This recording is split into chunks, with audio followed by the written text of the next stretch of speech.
اس سے زیادہ بڑھ کے یہ کہ اس کا لباس اگر کوئی اس سے چھیننا چاہے تو وہ اس کی کوشش کرتا ہے کہ ایسا نہ ہو. کیوں؟ اس لیے کہ وہ نہیں چاہتا ہے کہ اس کے جسم کے حصے لوگوں کے سامنے ظاہر ہوں اور وہ شرمندہ ہو. اسی طرح سے کوئی اس کی بے عزتی کرے، کوئی اس کے ساتھ بدسلوکی کرے یا کوئی غلط کام لوگوں کے سامنے کرنے سے وہ شرماتا ہے. کیوں؟ اس لیے کہ وہ عیب ہے اور وہ نہیں چاہتا ہے کہ لوگوں کے سامنے اس کا عیب ظاہر ہو. تو ایسے تمام معاملات میں آدمی اپنے آپ کو بچاتا ہے جہاں پر اس کا عیب ظاہر ہو یا کوئی عیب اس کے ساتھ جوڑا جائے. تو مواقع العیب کے علم کی شدت کی وجہ سے ایک انسان حیا کرتا ہے. کیوں؟ اس لیے کہ اس میں زندگی ہے. اس میں اشارہ اس چیز کی طرف کہ اگر ایک انسان سے حیا چھین لی جائے، وہ بے حیا ہو جائے، تو قلب کی سطح پر گویا کہ وہ مر چکا ہے. ایک انسان دل کی سطح پر گویا کہ اس کی موت ہو گئی، اس کا شعور ختم ہو گیا، وہ ایسی جیسے کوئی مردہ انسان ہے. آئیے آگے بڑھتے ہیں. حدیث میں بھی اسی بات کو بتایا گیا. حیا کیا ہے؟ فی نفسی حیا یہ ہے کہ ایک انسان ایسا کام کرنے سے بچنے کا احساس رکھتا ہو جس سے اس کی بے عزتی ہوتی ہے. لیکن بے عزتی کبھی مخلوق کے سامنے ہوتی ہے اور کبھی خالق کے سامنے. ایک انسان کا جو شعور ہوتا ہے اس کے اعتبار سے کبھی وہ مخلوق کے بارے میں سوچتا ہے، کبھی خالق کے بارے میں. اللہ کے نبی صلی اللہ علیہ وسلم نے بتلایا کہ واقعی خوف اور حیا یہ ہے کہ ایک انسان اللہ کے سامنے شرمندہ ہونے سے بچے، ایسے تمام کاموں سے بچے جن سے ایک انسان دنیا میں بے عزت ہو سکتا ہے اور آخرت میں بھی.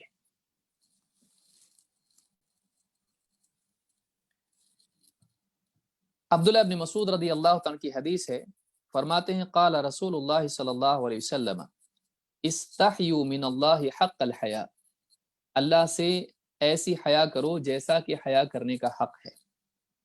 قال قلنا یا رسول اللہ انا نستحی والحمد للہ، کہتے ہیں کہ ہم نے کہا اللہ کے رسول ہم تو حیا کرتے ہیں الحمدللہ. قال لیس ذاک، آپ نے کہا وہ نہیں، ایسا نہیں جیسا تم کرتے ہو. ولكن الاستحياء من الله حق الحياء ان تحفظ الرأس وما وعى، آپ نے فرمایا وہ نہیں جو تم سمجھ رہے ہو حیا کرنا، بلکہ واقعی حیا یہ ہے کہ ایک انسان واقعی اللہ سے حیا کرنے کا، شرم کرنے کا حق یہ ہے کہ ان تحفظ الرأس وما وعى، کہ آدمی ان تحفظ الرأس، آدمی تم اپنے سر کو اور اس نے جس چیز کو گھیر رکھا ہے اس کی حفاظت کرو. والبطن وما حوا، اور پیٹ نے جس چیز کو گھیر رکھا ہے انسان اس کی بھی حفاظت کرے. ولتذکر الموت والبلا، اور تو یاد کرے موت کو اور قبر میں ہڈیوں کے جسم کے سڑ گل جانے کو. ومن اراد الآخرۃ ترک زینۃ الدنیا، اور جو آخرت کا ارادہ کرتا ہے، جو آخرت کو اپنا مقصود بناتا ہے، ترک زینت الدنیا، وہ دنیا کی زینت کو چھوڑ دیتا ہے، دنیا کی زینت کے پیچھے دوڑنا چھوڑ دیتا ہے. فمن فعل ذلك فقد استحیا من اللہ حق الحیا، جس انسان نے یہ کیا اس نے واقعی اللہ سے ویسے حیا کی جیسا کہ کرنی چاہیے تھی. اس حدیث کو امام احمد، ترمذی، حاکم اور امام البیہقی نے شعب الایمان میں اس کو ذکر کیا ہے، اور صحیح الجامع میں شیخ الالبانی نے اس کو حسن کہا ہے. اس حدیث سے معلوم ہوتا ہے کہ واقعی حیا یہ نہیں کہ محض شرمائے انسان، اصل تو شرمانا یہ ہے کہ انسان برا کام کرنے سے روکے، وہ اپنے سر کو محفوظ رکھے اور ان تمام اعضاء کو جو سر سے جڑے ہوئے ہیں، جس میں آنکھ ہے، جس میں ناک ہے، جس میں زبان ہے اور جس میں انسان کا دماغ ہے. اسی طرح سے پیٹ نے جن چیزوں کو گھیر رکھا ہے ان تمام چیزوں کو انسان بچائے، جیسے آدمی کا دل ہے. اسی طرح سے ایک انسان وہ تمام اعضاء جو پیٹ کے اطراف ہیں، ہاتھ ہیں، پاؤں ہیں اور شرمگاہ ہے، ان تمام چیزوں کی حفاظت کرے گناہوں سے. تو سر میں آنکھوں سے بری چیز نہیں دیکھے، کانوں سے بری بات نہیں سنے، زبان سے بری بات نہیں بولے، منہ میں حرام لقمہ داخل نہ کرے، اور اسی طرح سے دل سے بری باتیں نہ سوچے، دماغ سے بری باتیں نہ سوچے، دل سے برے ارادے نہ کرے کیونکہ ارادوں کی جگہ دل ہے. اور اسی طرح سے ہاتھوں سے گناہ نہ کرے، پاؤں سے گناہ نہ کرے، زناکاری نہ کرے اور اوریانیت کی طرف نہ جائے۔ یہ ساری چیزیں اگر آپ دیکھیں تو گویا کہ سارا دین اس میں آ جاتا ہے، سارے معاصی کے اسباب ختم ہو جاتے ہیں۔ کہا کہ حیا یہ ہے ایک انسان ان تمام چیزوں سے بچے جو ان اعضاء سے جڑے ہوئے ہیں اور وہ گناہ ہیں۔ لہٰذا اس حدیث سے بات معلوم ہوتی ہے کہ محض شرمانا کوئی بات نہیں ہے، وہ ابتدا ہے، لیکن اس کا حق یہ ہے اور کمال یہ ہے اور واقعی اللہ کا مطالبہ یہ ہے کہ ایک انسان ان تمام گناہوں سے بچے جو ان اعضاء سے ہوتے ہیں۔ حیا کے سلسلے میں علماء نے کہا کہ حیا دو طرح کی ہوتی ہے، ایک وہ جو انسان کی جبلت میں ہے، اور دوسری حیا وہ ہے جو اللہ رب العالمین کی معرفت کے نتیجے میں پیدا ہوتی ہے۔ پہلی حیا کون سی ہے؟ جو انسان کی فطرت میں اللہ نے رکھی ہے۔ ایک بچہ بھی اگر اس کے کپڑے آپ چھیننے کی کوشش کریں بڑا ہونے کے بعد کچھ، تو وہ شرماتا ہے، اور لوگوں کے درمیان بے عزت ہونے سے وہ شرماتا ہے، لوگوں کے سامنے کچھ بولنے سے، ایسا کوئی اس کا ہنسی مذاق کرے تو اس کو برا لگتا ہے، اس کو شرم آتی ہے ایسی چیزوں سے جس سے اس کی بے عزتی ہو۔ یہ ہر انسان کی فطرت میں ہے، چاہے وہ مسلمان ہو غیر مسلم ہو، تو یہ جبلت میں ہے، انسانوں میں شرم و حیا ہوتی ہے، وہ نہیں چاہتے کہ عیب ان کے ساتھ جوڑا جائے۔ لیکن یہ حیا وہ نہیں ہے جو اللہ واقعی چاہتا ہے، یہ شروعات ہے۔ اس کا کمال اور اس کی حقیقت کیا ہے کہ ایک انسان اللہ رب العالمین سے حیا کرنے لگے، اللہ کی معرفت کے نتیجے میں حیا پیدا ہو۔ وہ کون سی معرفت ہے؟ کہ میری زبان سے نکلنے والے کلمات اللہ اس کو سنتا ہے، میں جو بھی اعمال کرتا ہوں اللہ رب العالمین اس کو دیکھتا ہے،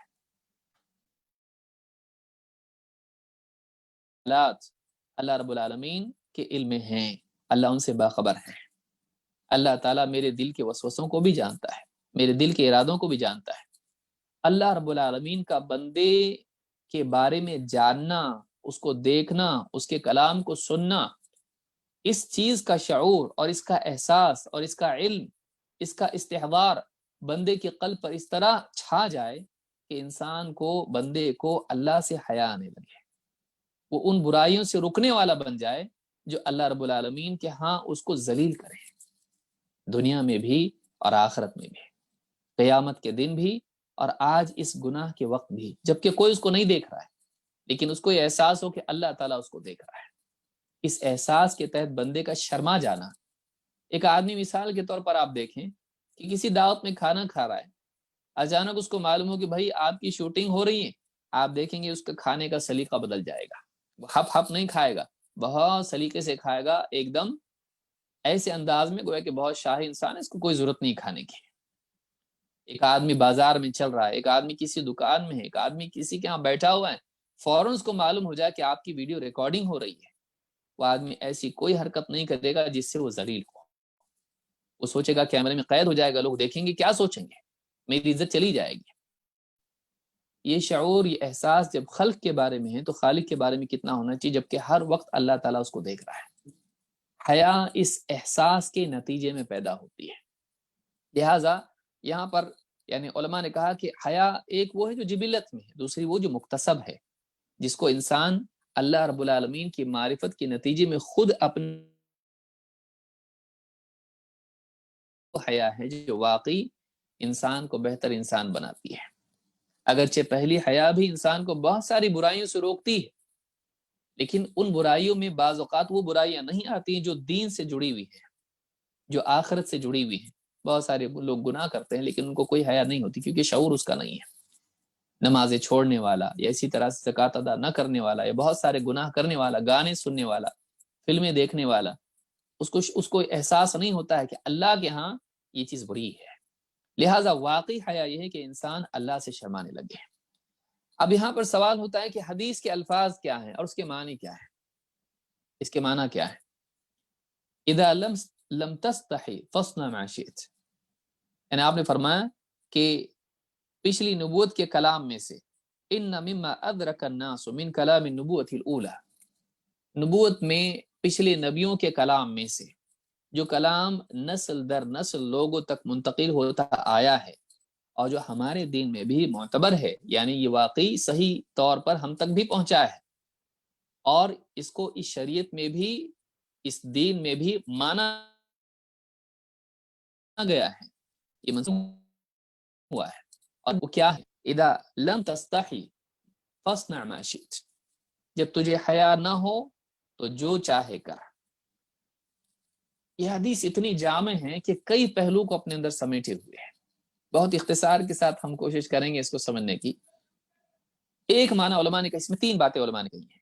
نمبر ایک، یہ جو حکم ہے یہاں کہا جا رہا ہے کہ اگر تجھے حیا نہ ہو تو جو چاہے کر، کیا اس میں جو چاہے کرنے کی اجازت ہے، یا کیا معنی ہے اس میں کہ اگر حیا نہ ہو تو جو چاہے کر؟ کیا مطلب ہے؟ کیا اس میں حکم ہے جو چاہے کرنے کا، یا کوئی اور معنی اس میں ہے؟ تین معنی علماء نے ذکر کیے ہیں۔ نمبر ایک، کہا کہ ایک معنی یہ کہ یہ امر تحدید ہے، یہ ڈانٹ ہے، جو جی میں آئے کر، اس طرح سے ڈانٹ ہے کہ اگر تجھے حیا نہ ہو جو جی میں آئے کر۔ تو اس میں اللہ کی طرف سے، رسول کی طرف سے اجازت نہیں ہے، اس میں براعت ہے، اس میں ڈانٹ ہے۔ جیسے اللہ تعالیٰ نے قرآن کریم میں فرمایا قل اللہ اعبد مخلصا لہ دینی، اے نبی آپ کہیے کہ میں تو اپنے پورے دین کو اللہ ہی کے لیے خالص کرتے ہوئے اس کی عبادت کرتا ہوں۔ فاعبدوا ما شئتم من دونہ، اب تم اللہ کے سوا جس کی چاہے عبادت کرو، میں تو اللہ کی عبادت کرتا ہوں۔ جیسے قرآن کریم میں اللہ نے فرمایا لکم دینکم ولی دین، میرے لیے میرا دین اور تمہارے لیے تمہارا دین۔ اس میں اجازت نہیں ہے، اس میں براعت ہے، اس میں ناراضگی کا اظہار ہے، جو جی میں آیا کرو اور ہلاک ہو جاؤ، اس طرح کی بات یہاں پر ہے۔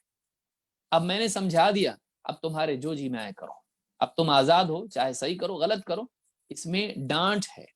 تو کہا کہ فاصنع ما شئت میں اگر حیا نہ ہو تو جو جی میں آئے کر، اس میں ڈانٹ ہے۔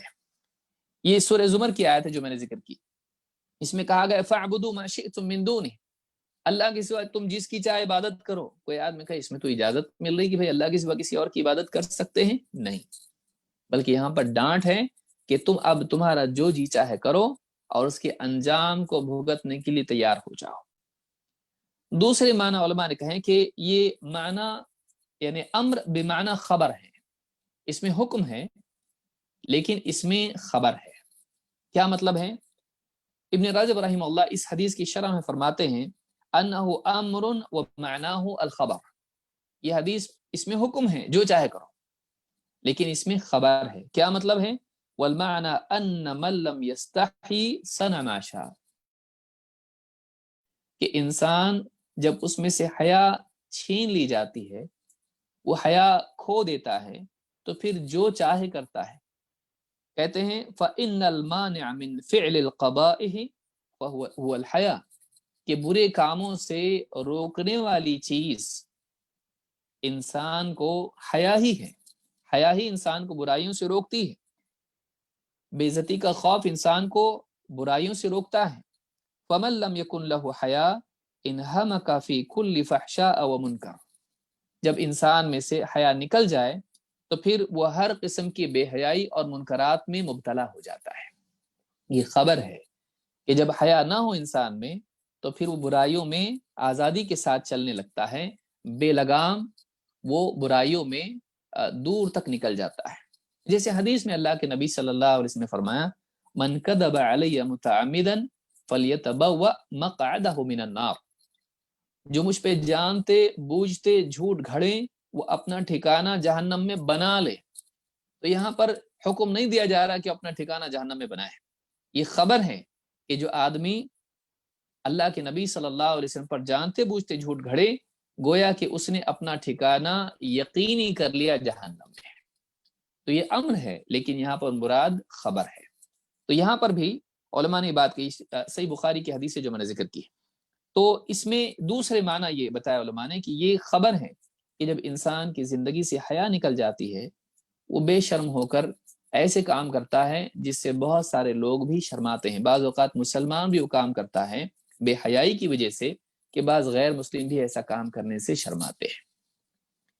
تیسری بات علماء نے یہاں پر کہی کہ یہ امر اپنے ظاہر پر ہے، یعنی یہاں مراد یہ واقعی وہی ہے جو حدیث میں کہا جا رہا ہے کہ جب تجھے حیا نہ ہو تو جو جی میں آئے کر۔ مثلا ابن رجب رحمہ اللہ کہتے ہیں کہ انہ امر بفعل ما یشاء علی ظاہر لفظہ، ظاہر لفظ کے مطابق یہاں پر حکم ہے جو حدیث میں بتایا جا رہا ہے۔ وان المعنى اذا كان الذي تريد فعله مما لا يستحيا من فعله لا من الله ولا من الناس لكونه من افعال الطاعات او من جميع الاخلاق والآداب المستحسنه فاصنع منه حينئذ ما شئت. کہتے ہیں یہاں پر کہا یہ جا رہا ہے کہ جب کوئی کام ایسا ہے جو تو کرنا چاہتا ہے، وہ کام ایسا نہیں ہے کہ جو بندوں کے سامنے تجھے شرمندہ کرے یا اللہ کے سامنے تجھے شرمندہ کرے، اگر وہ کام ایسا نہیں ہے شرمندہ کرنے والا، کیونکہ وہ طاعات میں سے ہے، اللہ کے حکموں کی فرما برداریوں میں سے ہے، یا اچھے اخلاق و آداب میں سے ہے، تو پھر ایسا کام تو کر سکتا ہے، پھر جو چاہے تو کر، چاہے تو کر یا مت کر، لیکن تجھے اجازت ہے۔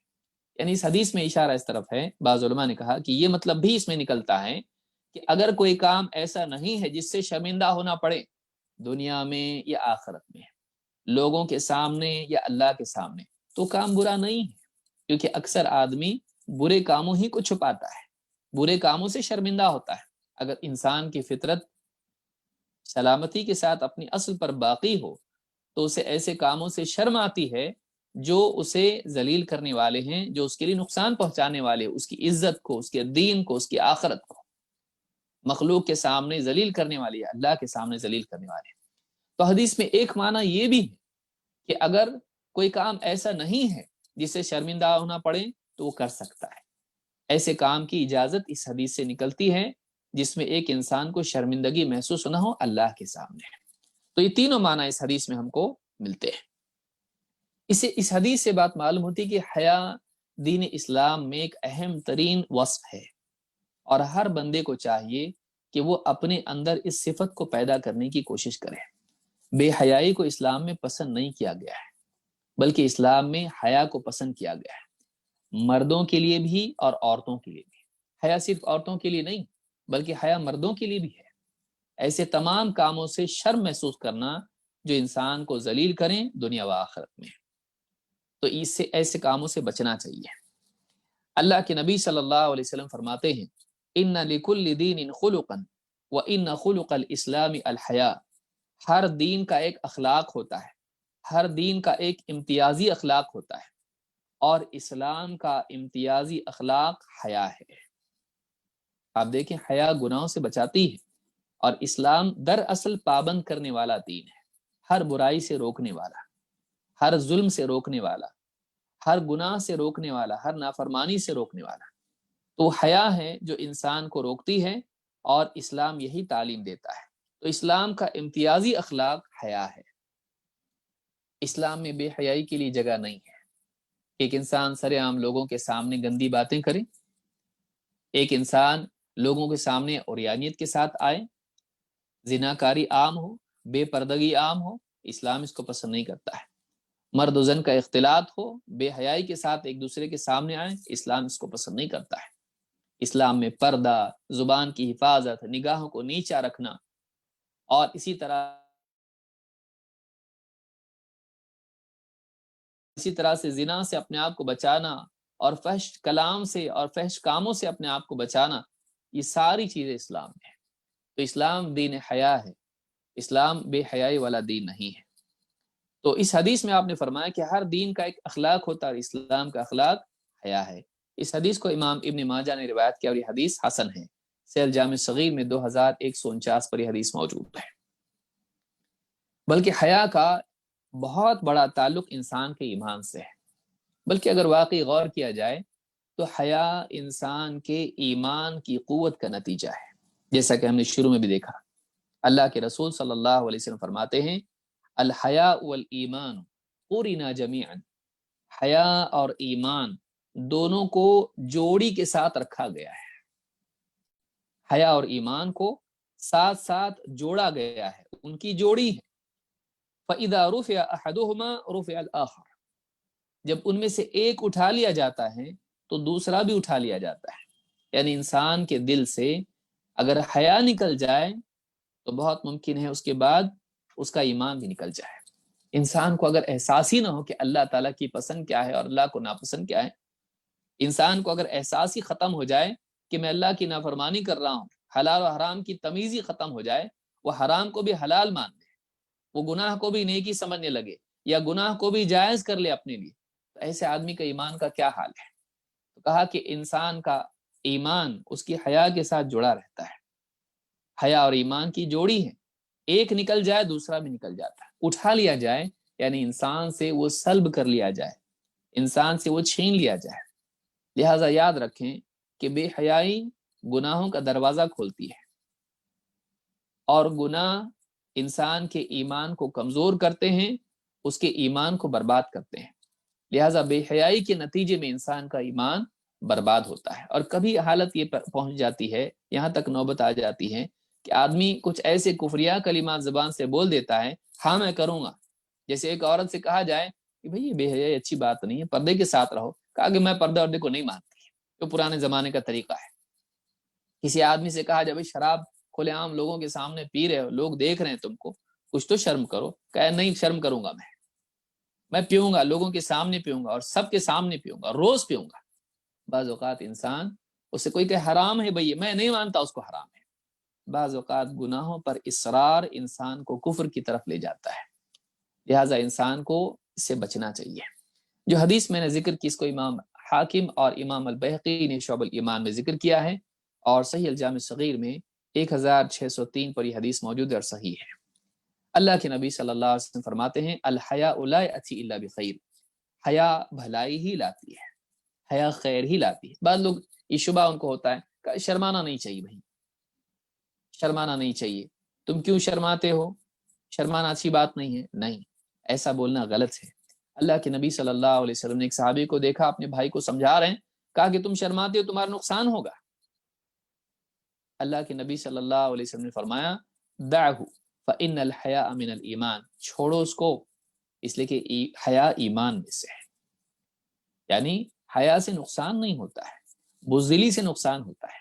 علماء نے کہا کہ جس سے نقصان ہوتا ہے وہ حیا نہیں ہے، حیا ایک اچھی صفت ہے۔ بزدلی سے نقصان ہوتا ہے، انسان کو بزدل نہیں ہونا چاہیے مسلمان کو۔ تو جیسے کسی سے کہا جائے بتائیے 2 حدیثیں ہم کو سنائیے، کہا نہیں شرما رہا ہے، شرما نہیں رہا ہے، وہ بزدلی اس کے اندر ہے۔ واقعی حیا کیا ہے؟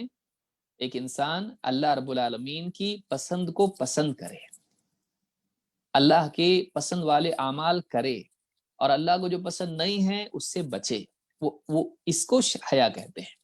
تو یہ حیا ہے۔ تو الحیاء لا یأتی الا بخیر، حیا عیب دار نہیں ہوتی ہے، حیا بھلائی ہی لاتی ہے، حیا خود خیر ہے، اور حیا کے نتیجے میں خیر پیدا ہوتی ہے۔ تو یہ بھی یاد رکھنا ضروری کہ بعد لوگ کہتے ہیں کہ شرمانا اچھی بات نہیں ہے، شرمانا حیا بری چیز ہے۔ حیا بری چیز نہیں ہے، حیا خیر ہے۔ تو اس حدیث کو امام البخاری اور مسلم دونوں نے روایت کیا ہے۔ آئیے دوسری حدیث ہم اس کے آگے کی دیکھتے ہیں، حدیث نمبر 21۔ تو اس حدیث میں، پچھلی حدیث میں ہم نے حیا کے بارے میں دیکھا کہ حیا خیر ہے، حیا کا ایمان سے تعلق ہے، اور حیا اگر انسان کی زندگی سے نکل جائے تو پھر وہ بے لگام، اس میں اور جانور میں کوئی فرق نہیں ہوتا ہے، وہ بری سے بری چیز بھی کر سکتا ہے، اور اس کو کوئی اس کا اثر نہیں ہوگا، اور یہ اچھی چیز نہیں ہے، یہ دل کے مردہ ہونے کی علامات میں سے ہے۔ آئیے آگے بڑھتے ہیں۔ اب ہم جو حدیث دیکھیں گے اس میں ایمان اور استقامت کی اہمیت بتائی گئی ہے، اور یہ بھی بہت اہم حدیث ہے۔ حدیث نمبر 21، عن ابی عمرو وقیل ابی عمرة سفیان بن عبد الله الثقفي رضی اللہ عنہ قال قلت یا رسول اللہ قل لي في الإسلام قولا لا أسأل عنه أحدا غيرك قال قل آمنت بالله ثم استقم، رواہ مسلم۔ ابو عمرو، یا بعض لوگوں نے کہا کہ نام ان کا ابی عمرہ ہے، کوئی حرج نہیں، صحابی کا اگر نام معلوم نہ بھی ہو، یا صحابی کے نام جاننے میں غلطی بھی ہو جائے تب بھی کوئی مسئلہ نہیں۔ اگر یہ بات معلوم ہے کہ صحابی ہیں تو نام کے جاننے نہ جاننے سے ان کے عدل میں، ان کے یعنی معتبر ہونے میں کوئی فرق نہیں پڑتا ہے۔ بلکہ اگر کوئی تابعی کہیں کہ میں نے ایک صحابی سے حدیث سنی، تب بھی اس سے کوئی مسئلہ نہیں پیدا ہوتا ہے، چاہے انہیں ہم جانیں یا نہ جانیں، بس ان کا صحابی ہونا ان کے معتبر ہونے کے لیے کافی ہے۔ تو کہا کہ ابو عمرو یا ابی عمرہ ان کی کنیت ہے، تو ان سے روایت ہے، اور ان کا نام ہے سفیان ابن عبداللہ الثقفی، سفیان ابن عبداللہ الثقفی رضی اللہ عنہ۔ فرماتے ہیں میں نے اللہ کے رسول صلی اللہ علیہ وسلم سے عرض کیا، کہا کہ اللہ کے رسول، مجھے اسلام کے بارے میں ایک ایسی بات بتائیے کہ آپ کے سوا پھر اس کے بعد مجھے کسی اور سے پوچھنے کی ضرورت باقی نہ رہے۔ بعض باتوں میں غیرک ہے، یعنی لا اسأل عنہ احدا غیرک، بعض میں بعدک ہے، آپ کے بعد یا آپ کے سوا کسی اور سے اس بارے میں مزید پوچھنے کی ضرورت باقی نہ رہے۔ کیونکہ ایسا ہوتا ہے، کوئی بڑا ہم سے کوئی بات کہتا ہے لیکن اس میں کچھ پہلو ایسے ہوتے ہیں کہ مزید سمجھنے کی ضرورت باقی ہوتی ہے، اس کے سمجھنے کے لیے کسی اور کی طرف رجوع کرنا پڑتا ہے۔ جیسے رسول اکرم صلی اللہ علیہ وسلم کی احادیث، اس کو سمجھنے کے لیے صحابہ یا اہل علم کی طرف آدمی رجوع کرتا ہے کہ مزید اس کو سمجھائیے کیا ہے، اس کی شرح کی ضرورت پیش آتی ہے۔ لیکن کہا کہ مجھے ایسی بات بتائیے کہ پھر مجھے آپ کے بعد اس بارے میں کسی اور کو پوچھنے کی ضرورت باقی نہ رہے۔ لا اسأل عنہ احدا غیرک، آپ نے فرمایا قل آمنت باللہ ثم استقم، ایک نصیحت جس کا زندگی بھر انسان اہتمام کرے کامیاب ہونے کے لیے، جو دین میں اصل الاصول ہے، مرکزی بات ہے، جس کا اہتمام کرنے سے نجات یقینی ہو، اور پھر کسی اور سے پوچھنے کی ضرورت باقی نہ رہے اور کیا کرنا پڑے گا، بس ایک ایسی نصیحت کیا ہے؟ آپ نے کہا قل آمنت باللہ ثم استقم، کہ میں ایمان لایا اللہ پر، پھر اس کے بعد استقامت اختیار کر۔ اس حدیث کو امام مسلم نے روایت کیا ہے۔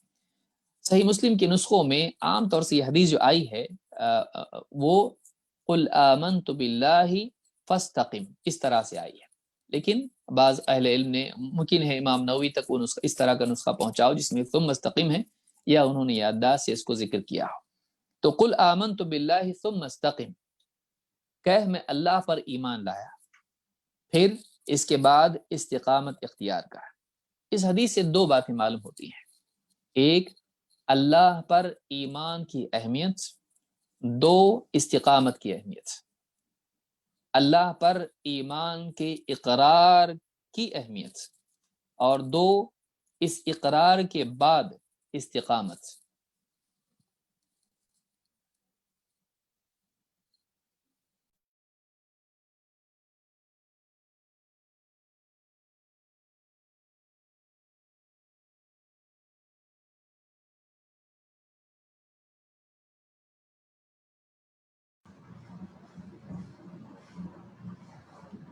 شیخ آپ کا آڈیو آف ہو گیا ہے شیخ۔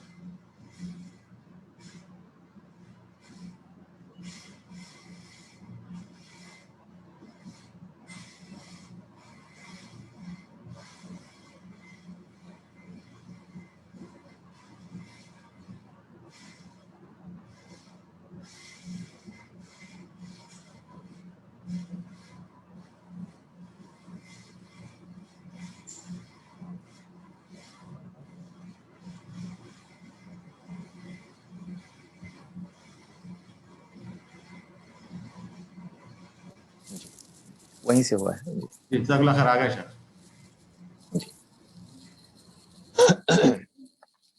اب سوال یہاں یہ پیدا ہوتا ہے کہ استقامت کیا ہے؟ ابن رجب رحمہ اللہ فرماتے ہیں والاستقامت ہی سلوک الصراط المستقیم وهو الدین القیم، استقامت صراط مستقیم پر چلتے رہنے کا نام ہے۔ صراط مستقیم سے مراد دین قیم یعنی قائم دین، پختہ دین، دین اسلام ہے۔ من غیر تعریج عنہ یمنة ولا یسرة، من غیر تعریج عنہ یمنة ولا یسرة، کہ آدمی صراط مستقیم پر لگاتار چلتا رہے، نہ دائیں مڑے نہ بائیں مڑے۔ وَيَشْمَلُ ذَلِكَ فِعْلَ الطَّاعَاتِ كُلِّهَا، اس میں آ جاتا ہے، کیا آ جاتا ہے؟ اللہ تعالیٰ کے تمام حکموں کو پورا کرنا، تمام طاعات کا اہتمام کرنا، الظاہرہ والباطنہ، چاہے وہ ظاہری ہو یا باطنی ہو، یعنی چاہے وہ نماز ہو، مثلا ظاہری عمل ہے، یا دل کا خشوع ہو جو کہ نماز میں ضروری ہے، تو ظاہری اعمال ہوں یا باطنی اعمال ہوں، تمام احکام کو پورا کرنا، تمام طاعات کا اہتمام کرنا۔ وَتَرْكَ الْمَنْهِيَّاتِ كُلِّهَا كَذَلِكَ، اور اللہ تعالیٰ کی تمام منع کی ہوئی چیزوں کو چھوڑ دینا۔ فَصَارَتْ هَذِهِ الْوَصِيَّةُ جَامِعَةً لخصال الدین کلیہا، فرماتے اس طرح اگر دیکھا جائے تو یہ جو وصیت اللہ کے رسول صلی اللہ علیہ وسلم کی ہے وہ تمام اچھی خصلتوں کو جمع کر دیتی ہے، یعنی دین کے تمام اوصاف کو، دین کی تمام باتوں کو شامل کر دیتی ہے اپنے اندر اور جمع کر لیتی ہے اپنے اندر یہ وصیت کہ اللہ پر ایمان لانے کی بات کہہ کہ میں اللہ پر ایمان لایا اور پھر استقامت اختیار کر۔ تو استقامت میں یہ آتا ہے کہ اللہ کے تمام حکموں کو پورا کیا جائے اور تمام منع کی ہوئی چیزوں سے بچا جائے، چاہے وہ چیزیں ظاہری ہوں یا باطنی ہوں۔ تو یہ پوری کی پوری چیز یعنی صراط مستقیم پر دوام کے ساتھ چلتے رہنا، نہ دائیں مڑنا نہ بائیں، یعنی نہ کوتاہی کرنا نہ غلو کرنا۔ انسان دو میں سے ایک کرتا ہے، جب دین پر چلتا ہے تو بعض اوقات کوتاہی کرتا ہے کہ کرنے کے کام نہیں کرتا ہے، یا جتنا کرنا چاہیے اس سے کم کرتا ہے، یا پھر جتنا اللہ نے کہا ہے اس سے زیادہ کرتا ہے، جتنا اللہ نے کہا ہے، جتنا رسول صلی اللہ علیہ وسلم نے بتایا اس سے زیادہ کرتا ہے، یعنی اپنی طرف سے دین میں بدعت داخل کر دیتا ہے، شدت برتتا ہے، غلو کرتا ہے، یا پھر ایسا کرتا ہے کہ جتنا کرنا ہے اتنا نہیں کرتا ہے۔ 5 نمازیں فرض ہیں، 5 میں سے کم پڑھ رہا ہے، 30 روزے فرض ہیں، رمضان کا پورا مہینہ، لیکن ناقص کرے گا، کچھ رکھے گا کچھ نہیں، تو کبھی کوتاہی کرتا ہے، یا پھر کرنے لگے تو بعض اوقات غلو کرتا ہے، اپنی طرف سے نمازیں گھڑ لیتا ہے، اپنی طرف سے روزے گھڑ لیتا ہے، اپنی طرف سے بدعات ایجاد کر لیتا ہے۔ استقامت کیا ہے؟ استقامت ان دونوں کے درمیان چلنے کا نام ہے۔ استقامت یہ ہے کہ نہ انسان کوتاہی کرے نہ انسان حدیں پار کرے، بلکہ سیدھے راستے پر، صراط مستقیم پر، دین اسلام پر چلتا رہے، جتنا کرنا چاہیے، جیسا کرنا چاہیے اس کی رعایت کرتے ہوئے۔ تو یہ بہت بڑی چیز ہے کہ ایمان بھی اس میں آ گیا اور طاعت بھی اس میں آ گئی اور منع کی ہوئی چیزوں سے بچنا بھی اس میں آ گیا، یہ پورا کا پورا دین اس میں آ گیا ہے۔ اب آئیے دیکھتے ہیں کہ یہاں پر حدیث میں تفصیلی بات کیا ہے۔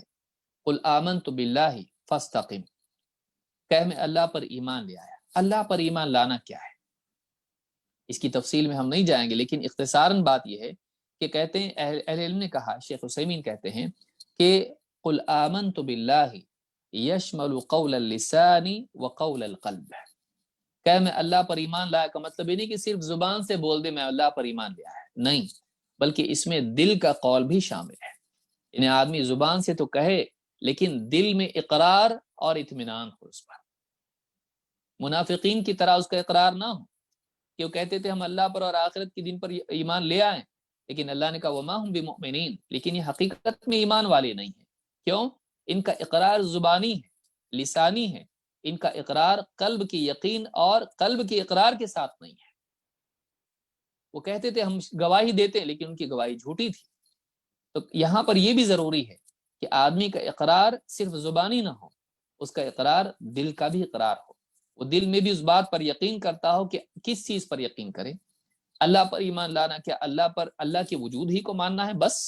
نہیں، بلکہ اللہ تعالیٰ کی ربوبیت، اس کی الوہیت اور اس کے اسماء و صفات میں توحید پر ایمان لانا، یہ بھی یاد رکھیں۔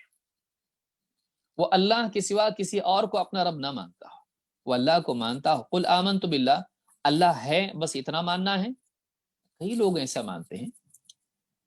اللہ پر ایمان لانے کا مطلب کیا ہے؟ اس اللہ پر ایمان لانا جو قرآن و سنت میں جس کا تعارف پیش کیا گیا ہے، اور ان تقاضوں کے ساتھ ایمان لانا جو اس میں بتائے گئے ہیں۔ اللہ رب العالمین کو رب ماننا اور اللہ کے سوا کسی اور کو رب نہیں ماننا، وہ میرا مالک ہے، وہ رب ہے، کائنات کا نظام وہ چلاتا ہے۔ اللہ کو معبود ماننا، اللہ کے سوا کسی اور کو معبود نہیں ماننا اور اس کے سوا کسی اور کی عبادت نہیں کرنا، وہی تمام عبادات کا حقدار ہے، سجدوں کا حقدار ہے، دعا کا حقدار ہے، وہ قربانی کا حقدار ہے، وہ ہر قسم کی عبادت کا حقدار ہے، چاہے وہ ظاہری ہو یا باطنی ہو۔ اس کے سوا کوئی معبود نہیں ہے، اس کے سوا جتنے بھی معبود بنائے ہوئے ہیں وہ سب جھوٹے معبود ہیں، سچا معبود صرف اور صرف ایک اللہ ہے۔ اس طرح اللہ پر ایمان لانا ہے، اس طرح اللہ پر ایمان کا اقرار کرنا ہے، اللہ رب العالمین کے اسماء و صفات میں اس کو منفرد اور کامل ماننا ہے، کہ اللہ تعالیٰ نے جتنی باتیں اپنے بارے میں بیان کی اس میں کوئی عیب نہیں ہے، اللہ تعالیٰ تمام خوبیوں والا ہے، اللہ تمام عیوب سے پاک ہے، اور اللہ تعالیٰ کی ان صفات میں، ان اسماء میں اللہ کا کوئی شریک نہیں ہے۔ اللہ جیسا کوئی نہیں، لیس کمثلہ شیء، اللہ کی طرح کوئی نہیں ہے۔ تو یہ تین چیزیں ہیں اس یقین کے ساتھ اللہ پر ایمان لانا، اور صرف ایمان نہیں لانا، اس کا اقرار زبان سے بھی کرنا۔ قل آمنت باللہ، کہہ میں اللہ پر ایمان لایا، پھر فاستقم، پھر اس پر جم جا۔ شیخ محمد بن صالح بن عثیمین کہتے ہیں ہاتان الکلمتان جمعتا الدین کلہ، 40 کی شرح میں کہتے ہیں کہ یہ دو کلمے ہیں، قل آمنت باللہ ایک کلمہ، ثم استقم یہ دوسرا کلمہ، کہتے ہیں ہاتان الکلمتان جمعت الدین کلہ، یہ پورے کے پورے جمعت الدین کلہ، ان دو کلمات نے پورے دین کو جمع کر لیا اپنے اندر۔ پورا دین یہی ہے، ایمان اور عمل صالح، ایمان اور عمل، اقرار اور اس کی تصدیق اپنے عمل سے۔ تو یہ پورا کا پورا دین ان دو کلمات میں آ جاتا ہے۔ اس اعتبار سے اس حدیث کو آپ دیکھیں، جسے امام نووی نے ذکر کیا ہے، یہ استقامت میں اصل ہے، یہ استقامت میں اصل ہے، کہ اصل دین استقامت ہے۔ اللہ تعالیٰ قرآن کریم میں فرماتا ہے ان الذین قالوا ربنا اللہ ثم استقاموا فلا خوف علیہم ولا هم يحزنون، جن لوگوں نے کہا کہ ہم نے اللہ ہمارا رب ہے اور پھر استقامت اختیار کی، ان پر آخرت میں مرتے وقت نہ خوف ہوگا اور نہ وہ غمگین ہوں گے، آنے والے مراحل کا خوف نہیں اور پچھلا کھویا ہوا اس کا غم نہیں۔ اولئک اصحاب الجنۃ خالدین فیہا، اولئک اصحاب الجنہ، یہ جنتی ہیں، خالدین فیہا، یہ اس جنت میں ہمیشہ ہمیشہ ہمیشہ رہیں گے، جزاء بما کانوا یعملون، یہ بدلہ ہے ان اعمال کا جو کرتے رہے۔ سورہ الاحقاف آیت نمبر 13-14۔ یہاں بتایا گیا کہ اللہ کو رب ماننے کے بعد استقامت اختیار کرنے کا فائدہ کیا ہے۔ اس کا فائدہ یہ ہے کہ اللہ رب العالمین ایسے لوگوں کو خوف اور غم سے نجات دے دے گا ہمیشہ کے لیے۔ خوف و غم سے نجات اس دنیا میں ایسا نہیں ہو سکتا ہے، کتنا بھی مالدار ہو فقر و فاقے کا خوف ہے، صحت مند ہے بیماری کا خوف ہے، کتنا بھی پایا ہوا ہو کچھ نہ کچھ کھونے کا غم ہے۔ دنیا میں خوف اور غم سے پاک زندگی ممکن نہیں، آخرت میں ایسا ہوگا۔ لیکن آخرت میں کن کو نصیب ہوگا یہ؟ دنیا کے مالداروں کو، دنیا کے بڑوں کو نہیں، یہ ان لوگوں کو نصیب ہوگا جنہوں نے اللہ ہی کو اپنا رب مانا اور پھر استقامت اختیار کی، اللہ کو اپنا رب بنایا۔ اللہ نے فرمایا جزاء بما کانوا یعملون، یہ بدلہ ہے ان کے اعمال کا۔ دنیا میں ایمان کا اقرار کرنے کے بعد امتحان ہے، اس امتحان میں ثابت قدم رہنا آخرت میں انسان کو فکر اور خوف اور غم سے نجات والی زندگی دلاتا ہے۔ اللہ تعالیٰ قرآن کریم میں فرماتا ہے احسب الناس ان يتركوا ان يقولوا آمنا وهم لا يفتنون، کیا لوگ اس بھرم میں پڑے ہوئے ہیں، کیا لوگوں نے یہ گمان کر رکھا ہے، کیا لوگ یہ سمجھ رہے ہیں کہ وہ بس اتنا کہنے پر چھوڑ دیے جائیں گے کہ ہم ایمان لے آئیں، اور انہیں جانچا نہیں جائے گا، انہیں آزمایا نہیں جائے گا۔ وَلَقَدْ فَتَنَّ الَّذِينَ مِنْ قَبْلِهِمْ وَلَيَعْلَمَنَّ اللَّهُ الَّذِينَ صَدَقُوا وَلَيَعْلَمَنَّ الْكَاذِبِينَ، یقیناً ان سے پہلے بھی جو لوگ تھے ہم نے انہیں آزمایا، تو اللہ تعالیٰ اچھی طرح دیکھ لے گا، جان لے گا۔ فَلَيَعْلَمَنَّ اللَّهُ الَّذِينَ صَدَقُوا، اللہ تعالیٰ جان لے گا، اللہ دیکھ لے گا کہ کون ہیں جو سچے ہیں اور کون ہیں جو جھوٹے ہیں۔ اقرار کس کا سچا ہے، اقرار کس کا جھوٹا ہے، کس کا اقرار پختہ ہے، کس کا اقرار کچا ہے، اللہ دیکھ لے گا۔ کیسے معلوم ہوگا اقرار کیسا ہے؟ آنے والی زندگی میں اقرار ایمان کے بعد ایک کے بعد ایک زندگی میں امتحانات آئیں گے، ہر امتحان یا تو انسان کو کامیاب کرے گا یا ناکام، اس کے ایمان کی تصدیق کرے گا یا تردید۔ لہٰذا آنے والی زندگی میں تیرا امتحان لیا جائے گا، اپنے ایمان کو یا تو پختہ کرتا چلا جائے گا یا پھر کمزور کرتا چلا جائے گا۔ لہٰذا یہ جو استقامت ہے یہ اقرار ایمان کے بعد فرض ہے۔ اللہ تعالیٰ قرآن کریم میں یہ بات فرماتا ہے ان الذین قالوا ربنا اللہ ثم استقاموا، جن لوگوں نے کہا کہ ہمارا رب اللہ ہے پھر استقامت اختیار کی۔ کون ہے یہ لوگ اور کیا مراد ہے اس سے؟ ابن عباس رضی اللہ تعالیٰ فرماتے ہیں ان الذین قالوا ربنا اللہ ثم استقاموا یقول علی اداء فرائضہ۔ ابن عباس رضی اللہ تعالیٰ فرماتے ہیں کہ استقامت اختیار کی کس چیز پر، جمے رہے کس چیز پر، سیدھے چلتے رہے کس چیز پر چلتے رہے، کہا علی اداء فرائضہ، ایمان کے اقرار کے بعد اللہ نے جو چیزیں ان پر فرض کی ہیں ان کے ادا کرنے میں استقامت اختیار کی، فرائض کو ادا کرتے رہے دوام کے ساتھ، کبھی کیا کبھی نہیں کیا ایسا نہیں، بلکہ دوام کے ساتھ پابندی کے ساتھ کرتے رہے۔ ایک دو، ان میں تقصیر نہیں کی، یعنی ان میں کوتاہی نہیں کی، جتنا کرنا چاہیے تھا اتنا کیا، ان میں غلو نہیں کیا۔ تین، ان میں غلو نہیں کیا، اپنی طرف سے بڑھایا نہیں، دین میں نہ کمی کرنا نہ زیادتی کرنا۔ آگے اور ایک حدیث آئے گی جس میں یہی معنی ہے، نہ کمی کرنا نہ زیادتی کرنا، اور دائمی طور پر اس پر باقی رہنا، یہ استقامت ہے، اس کا نام استقامت ہے، جس میں دوام کے معنی بھی پائے جاتے ہیں۔ تو کہا کہ ان الذین قالوا ربنا اللہ ثم استقاموا، یعنی علی فرائضہ، اللہ کی فرض کی ہوئی چیزوں پر وہ جمے رہے۔ لہذا کوئی آدمی سمجھتا ہے کہ بھئی میں تو ایمان لے آیا، اب اللہ کے حکموں کو پورا کرنے کی بات وہ مولوی صاحب سے کہو۔ اگر کوئی آدمی یہ سوچتا ہے تو بہت نادان ہے۔ کیوں؟ اس لیے کہ اہل حق کا، اہل السنہ والجماعہ کا عقیدہ ہے الایمان یزید و ینقص، ایمان بڑھتا بھی ہے گھٹتا بھی ہے، یزید بالطاعہ و ینقص بالمعصیہ، اللہ تعالیٰ کی فرما برداری سے بڑھتا ہے اور اللہ تعالیٰ کی نافرمانی سے گھٹتا ہے۔ زندگی کا ہر وہ مرحلہ، ہر وہ قدم جو اللہ کی فرما برداری کی طرف ہو تیرے ایمان کو بڑھاتا ہے، اور ہر وہ قدم جو گناہ کی طرف ہو، نافرمانی کی طرف ہو، تیرے ایمان کو گھٹاتا ہے۔ سوچیے، ہر لمحہ، ہر دن یا تو ہمارا ایمان بڑھ میں داخل و شامل ہے۔ اس اعتبار سے ہم دیکھیں تو یہ نہ سمجھیں کہ میرا ایمان انٹیکٹ ہے، اب میں شراب پیوں، جوا کھیلوں، چوری کروں، جھوٹ بولوں، بدکاری کرتا پھروں، جو چاہے کروں، اللہ کے حکموں کو توڑوں، اللہ کے فرائض کو چھوڑوں، کچھ فرق نہیں پڑتا۔ کیوں؟ اس لیے کہ میں ایمان لایا، بس نہیں۔ آپ کا ایمان یا تو کمزور ہوگا یا تو مضبوط ہوگا، یا تو کامل ہوگا یا تو ناقص ہوگا، بلکہ بعض اوقات اللہ ہماری حفاظت فرمائے، معصیتوں کے نتیجے میں ایمان گھٹتے گھٹتے گھٹتے کبھی کبھی برباد بھی ہو جاتا ہے۔ ایسا کوئی آدمی عمل کر بیٹھتا ہے کمزور ایمان کی وجہ سے کہ ایمان کا دیا بجھ جاتا ہے، اس کی حفاظت کرنا ضروری ہے۔ آپ اپنے چراغ کو ہوا میں رکھتے ہیں؟ نہیں رکھتے ہیں، اس کی حفاظت کے لیے شیشہ لگاتے ہیں۔ آپ اپنے ایمان کی حفاظت کے لیے اعمال کا شیشہ نہیں لگا رہے ہیں، گناہوں سے بچاؤ کا شیشہ نہیں لگا رہے ہیں، آپ کا چراغ بجھ سکتا ہے۔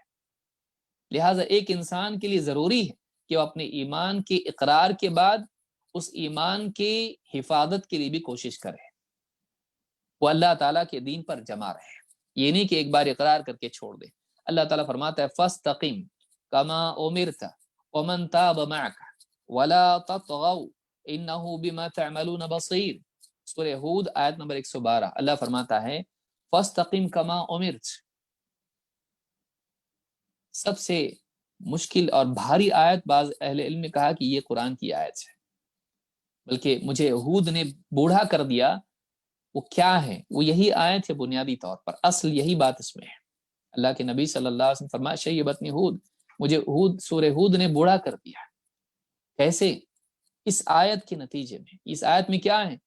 فَاسْتَقِمْ كَمَا أُمِرْتَ، تو دین پر قائم رہ ویسے جیسے اللہ کا حکم ہے۔